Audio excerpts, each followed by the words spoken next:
Bismillahirrahmanirrahim. Allahumma shalli ala sayyidina Muhammadin wa ala alihi wa ashabihi istiqai qabla nabda bi wasa ayatina lil musalli.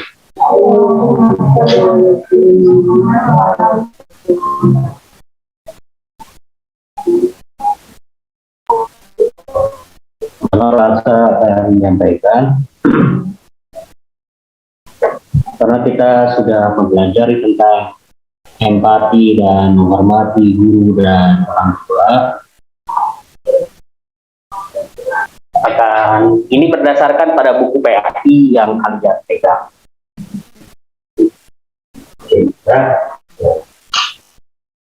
Kita sudah membahas tentang empati, kemudian kepada orang tua dan kepada guru.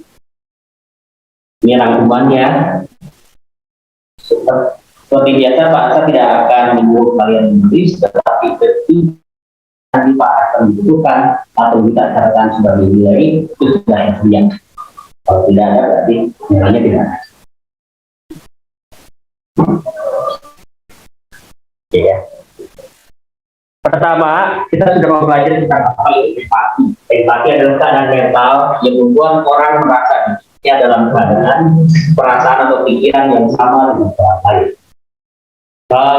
Dalam hadis bisa disebutkan seorang muslim adalah saudara bagi muslim lainnya. Maksudnya adalah kalau seorang bersedih, maka saudaranya harus merasakan menunjukkan satu kesatuan yang tidak bisa dipisahkan. Nah, empati itu seperti itu. Jadi kalau kita sebagai orang Islam, ketika ada orang Islam lain yang menderita, harusnya kita ikut empati. Jadi seperti satu badan tubuh kita itu. Kalau kita kepala kita pusing, harusnya kan pusingnya hanya di kepala aja, tapi kenapa badan kita jadi ikut tidak berdaya? Nah itu sebetulnya ketika tidak berdaya. Kenapa tidak berdaya? Karena ada satu kesatuan yang terhubung melalui darah dan sebagainya pada kita semua. Nah, seharusnya orang Islam itu dengan orang Islam lainnya seperti itu, ya. Jadi ketika misalkan Farah atau Zara itu sedang sakit, maka kita itu harus, kasihannya Zara lagi sakit, ayo kita doain. Nah, seperti itu. Bentuk empatinya seperti itu. Jadi ikut mendoakan. Kalaupun misalkan kita punya waktu, kita bisa datang untuk menengok. Tapi sekarang kan nggak bisa ya menengok orang yang sakit karena dalam kondisi yang pandemi itu. Nah, atau ketika kita lagi sakit, kita tahu bahwa kita lagi sakit, kita jangan maksain untuk bertemu orang, ya. Karena kalau bertemu dengan orang nanti kita, ya. Harusnya kita empatinya itu dengan tidak bertemu atau misalkan cukup menyampaikan ya WhatsApp dan sebagainya, mohon doain aku ya, terus doain sama teman-teman. Perilaku empati dalam kehidupan sehari-hari dapat diwujudkan dengan peka terhadap perasaan orang lain, membayangkan seandainya dia aku adalah aku, tapi mengorbankan diri sendiri membagikan orang lain. Membayangkan seandainya dia adalah di SMA Plus Mutohari ada satu program namanya Pak lagi spiritual camp apa namanya. Jadi kalau dia di akhir belajar nanti dibawa pada satu tempat yang sana itu kebanyakan adalah penduduk desa. Nah, di penduduk desa itu setiap orang itu nanti menginap di rumah penduduk desa sekitar 1 minggu. Dan dia ditugaskan untuk melakukan kegiatan yang dilakukan oleh pemilik rumah. Misalkan cuci pakaian, nyapu, ngepel, ke kebun. Nah, banyak tidak. Dia ikutin setiap hari 1 minggu itu. Jadi dalam rangka bagaimana sih aku menjadi dia, ya kan. Nah harusnya kita juga bagaimana sih kalau misalkan aku menjadi guru. Kira-kira apa yang dibutuhkan kalau jadi guru? ilmunya harus sudah siap, harus sudah pintar, ya kan? Ya. Kemudian bagaimana cara siapnya? Dia harus belajar, kan? Harus belajar kuliah, harus kuliah dulu dan sebagainya, baru kemudian dia bisa mengajar. Kalaupun dia sudah bisa, kalau bukan banyak kok yang sudah kuliah tidak ngajar juga, karena memang tidak bisa, harus ada kemampuan, gitu ya. Ketika orang tua masih hidup, cara menghormatinya bagaimana? Perlakukan keduanya dengan sopan dan hormat. Ya, dari kata-kata. Ya, sopan itu dari kata-kata. Membantu kehidupan ekonominya. Oke, kalau ini kalian sudah, kalau tadi kalian nanti sudah kerja, sudah punya uang, terus rumah kita sakit dan sebagainya, misalkan, ya kita kasih uang buat ke dokter dan mengantarkan, gitu ya. Ketika orang tua sudah meninggal, cara menghormatinya adalah gimana? Wasiat. Wasiat itu misalkan kalau orang tua kita berpesan, Aceh kemur mama lo sungan tuntun papa Aceh panggil akhirnya.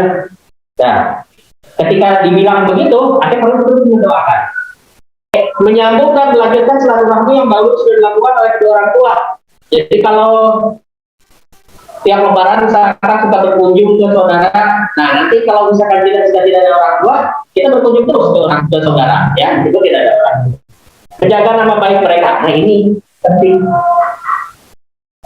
Gimana cara menjaga nama baik? Jangan melakukan perbuatan yang buruk.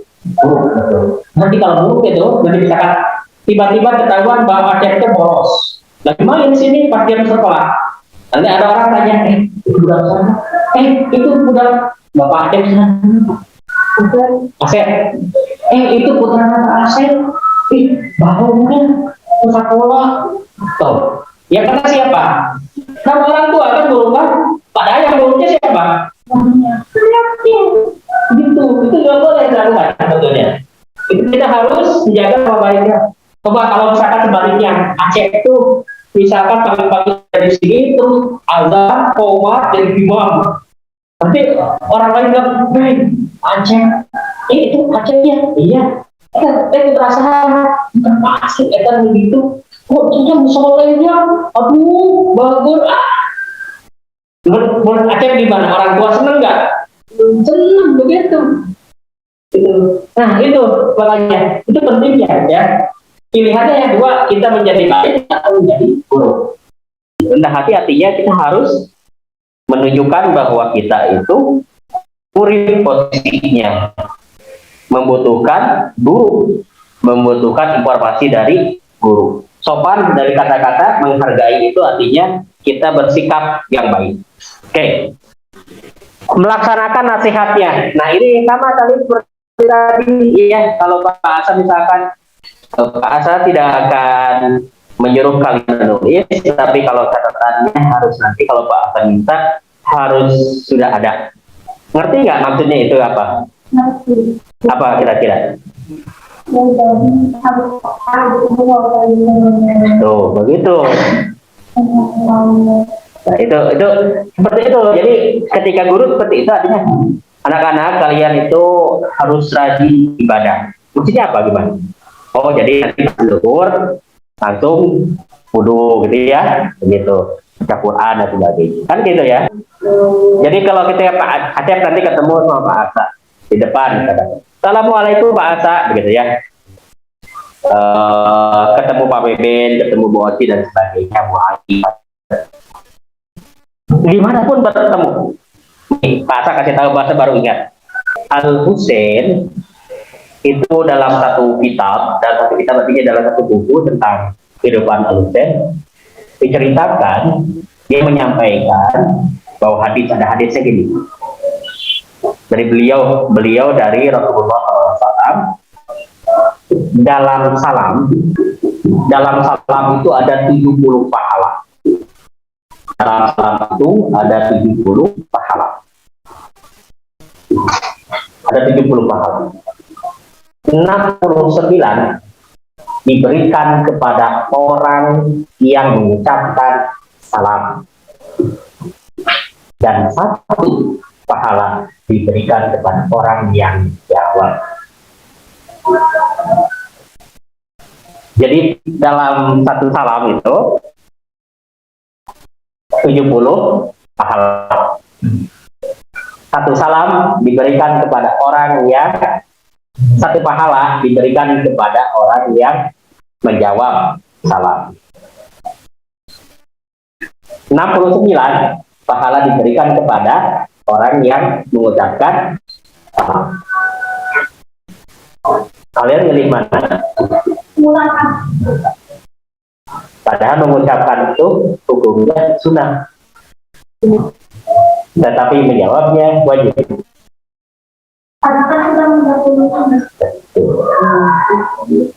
Tetapi kita mendapatkan 69. Nah, itulah kalau kalian ingin banyak pahala, gampang. Setiap kali kalian bertemu sama pahala, bertemu sama Oci dan sebagainya, katakanlah salam. Assalamualaikum, Assalamualaikum Pak Asa, gitu. Memperhatikan apabila diajak bicara di kelas. Ngerti nggak maksudnya? Memperhatikan apabila diajak bicara. Jadi kalau menyimak itu artinya bisa saja gini ya, tapi pikiran semak. Misalkan kita lihat ya, pas lihat Reva. Tapi benar-benarnya mah nggak lihat Reva, padahal lagi mikirin apa gitu. Kan bisa gitu ya. Nah, maksudnya kalau menyimak itu bukan hanya sekedar melihat, tapi juga dia sambil memperhatikan dengan benar-benar apa yang disampaikan. Kalau tidak ada pertanyaan, kita review lagi.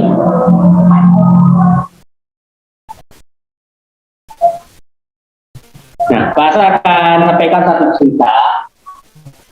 Apakah kalian pernah mendengar kata Uwais Al-Qarni? Jadi suatu hari Rasulullah SAW itu berkata kepada Imam Ali bin Abi Thalib, kepada ayahnya Al-Husain, jika nanti suatu saat setelah aku meninggal dunia, kau bertemu dengan Uwais Al-Qarni dari Yaman, sampaikan salamku dan mohon doakan. Kau minta doa kepada dia. Rasulullah SAW sebelum meninggal dunia menyampaikan itu. Jadi saat masa itu pernah berkata kepada Ali bin Abi Thalib, kalau kau nanti setelah aku meninggal dunia bertemu dengan Uwais Al-Qarni dari Yaman, coba sampaikan salam aku dan mintalah doa kepada, minta didoakan. Menurut kalian, kenapa Rasulullah SAW berkata demikian? Kira-kira menurut kalian apa istimewanya dari Uwais Al-Qarni sehingga kalau kamu bertemu dengan Uwais Al-Qarni, kamu sampaikan salam aku padanya dan mohon doa. Padahal Rasulullah kan orang yang dia kan kalau berdoa pasti dijamin sama Allah Ta'ala dikabulkannya. Coba apa maksud? Nah, ternyata bertemulah Ali bin Abi Thalib itu sebelum waktu pas Ali bin Abi Thalib jadi khalifah, ia akan berperang, bertemu dengan ada orang tiba-tiba datang, dia bawa pedang, kemudian jalan agak jauh, dan dia datang kepada Imam Ali bin Abi Thalib dan mengatakan, wahai Imam, saya siap untuk mendukung dan membela Anda. Lalu Imam Ali bertanya, Anda siapa? Saya Uwais Al-Qarni. Oh, Anda Uwais Al-Qarni dari Yaman? Ya. Lalu disampaikanlah hal ini bahwa Rasulullah SAW sebelum meninggal dunia menyampaikan bahwa beliau menyampaikan salam kepadamu. Lalu jawab sama Uwais Al-Qarni, salam. Mohon doakan kami. Beliau doakan. Istimewa ya disebutkan oleh Rasulullah SAW bahwa nanti akan datang bertemu dengan dia. Apa kira-kira istimewa? Ternyata dia itu saat hidup di Yaman dengan orang tua yang sudah hidup. Tiap hari dia melayani orang tua. Orang tuanya pernah berkata begini, wahai Uwais, saya kan ini ibumu sudah tua ini, tapi ingin haji, bisa enggak? Kata Wais Al-Qarni, siap mah, tetapi tidak tahun ini ya, tahun depan saja. Kan kalau lumpuh kan harus dibawa ya, pakai ini ya, pakai, kalau dulu pakai apa coba? Enggak kan harus jalan kaki kan, dari Yaman ke Arab Saudi, di mana harus berhari-hari, berbulan-bulan begitu. Gimana? Wais Al-Qarni yang dilakukan oleh Wais ini, dia beli satu lembu, satu kerbau, sapi yang masih kecil, yang masih itu, dia bikin satu kandang di atas bukit. Tiap pagi si kerbau itu dia naikin ke pundaknya, dia naik ke atas di kandang itu. Pagi besoknya turunkan lagi, naik lagi, turunkan lagi. Tiap hari begitu sampai setahun. Kan ternyata kan tiap hari itu karena dikasih makan si kerbau itu kan besar ya, berubah besar, jadi apa, jadi kuat besar. Setiap hari yang dilakukan oleh Wais Al-Qarni begitu. Coba untuk apa? Ketika si kerbaunya udah besar dan musim haji tiba, yaitu pada bulan Dzulhijjah, 2 bulan sebelumnya masuk ke Said Qabli dengan begini. Ayo kita berangkat haji. Bagaimana? Aku gendong di atas pundak. Mamahnya nih di atas pundak ini jalan aja seperti biasa. Wais Al-Qarni. Karena kenapa? Karena dia sudah latihan. Iya, sampai dia keliling. Di tawaf juga si mamahnya dikelilingin. Apa yang dilakukan oleh mamahnya ketika tawaf itu di Dewas Al-Qarni, dia berdoa ini, ya Allah, jadikanlah Wais Al-Qarni ini adalah orang yang paling lengkap, yang paling engkau ridhoi, dan orang yang mendapatkan ampunan, dan orang yang dekat dengan Rasulullah. Padahal belum bertemu dengan Rasulullah, tapi Rasulullah sudah tahu bahwa ada anak soleh dari Yaman.